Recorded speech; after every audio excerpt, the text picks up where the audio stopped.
Everyone, नमस्ते। आज चाहिँ हामी ड्रग क्याल्कुलेसन पढ्न गइरहेको छौँ। ड्रग क्याल्कुलेसनमा पनि डोज क्याल्कुलेसन र अर्को फ्लो रेट मेन्टेन गर्ने फर्मुलाको बारेमा चाहिँ हामी पढ्न गइरहेको छौँ।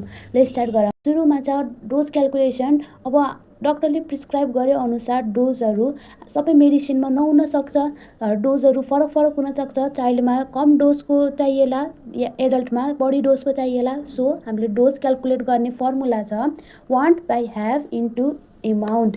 वान्टमा छ हामीले चाहेको कति एमाउन्ट अफ ड्रग हो त्यो। ह्याभमा छ amount of drug that is in the भाइल अर एम्प्युल। त्यस मेडिसिनमा कति एमाउन्ट अफ ड्रग छ, डोज कति छ, र एमाउन्ट भन्नाले चाहिँ त्यस मेडिसिनको एमएल भनेर चाहिँ भनिन्छ। र अब क्वेसन छ, a doctor orders 500 mg ceftriaxone BD IV for a चाइल्डको लागि। A vial contains 1000 mg 10 ml। In 10 ml मा छ how many ml of the drugs should be given to the पेसेन्टलाई। ल मैले यहाँ सेफ्ट्राक्जोन मेडिसिनको पिक्चर पनि राखिदिएको छु, जसमा चाहिँ 1000 mg छ एउटा भाइलमा, अनि जुन चाहिँ 10 ml को हो। र अब हामीलाई चाहिएको कति छ 500 mg चाइल्डको लागि। Want 500 mg, have 1000 mg, amount चाहिँ 10 ml को हो। र drugs need to be given want by have into amount. वान्टमा 500 mg divide by 1000 mg into 10 ml, र यसको ड्रग्स कति दिनुपर्ने हुन्छ, हामीले 5 ml चाहिँ दिनुपर्ने हुन्छ। अब अर्को छ फ्लो रेट मेन्टेन गर्ने फर्मुला। एडल्ट सेटको लागि फर्मुला छ नम्बर अफ ड्रप्स पर मिनटमा total infusion volume into drop factor. Drop factor एडल्टमा 20 drops per ml divide by total time of infusion in minutes. Child सेटमा जसले चाहिँ माइक्रोड्रिप च्याम्पर युज गरिरहेको छ, उसमा चाहिँ नम्बर अफ ड्रप्स पर मिनटको formula total infusion volume into drop factor 60 drops per ml।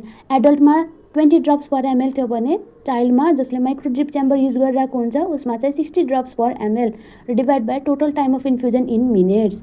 Question छ, if the adult patient requires 500 ml normal saline in 12 hours the drops per minute should be. Total infusion volume हाम्रो कति छ 500 ml, र 500 ml of normal saline हामीले कति आवर्समा दिनुपर्ने छ 12 आवर्समा।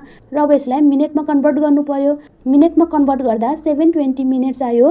Drop factor adult भनेको चाहिँ adult patient 20 drops per ml, र नम्बर अफ ड्रप्स पर मिनटको formula total infusion volume into drop factor divide by total time of infusion in मिनट्समा। टोटल इन्फ्युजन भोल्युम 500 ml छ into 20 drops per ml divide by 720 minutes. यसको चाहिँ 13.88 आयो calculate गर्दा, र round of गर्दा चाहिँ 14 ड्रप्स पर मिनटमा चाहिँ हामीले नर्मल सलाइन दिनुपर्ने हुन्छ। यति नै हो आजको लागि। आई होप हजुरहरूले बुझ्नुभयो होला। Thank you for watching. Bye by.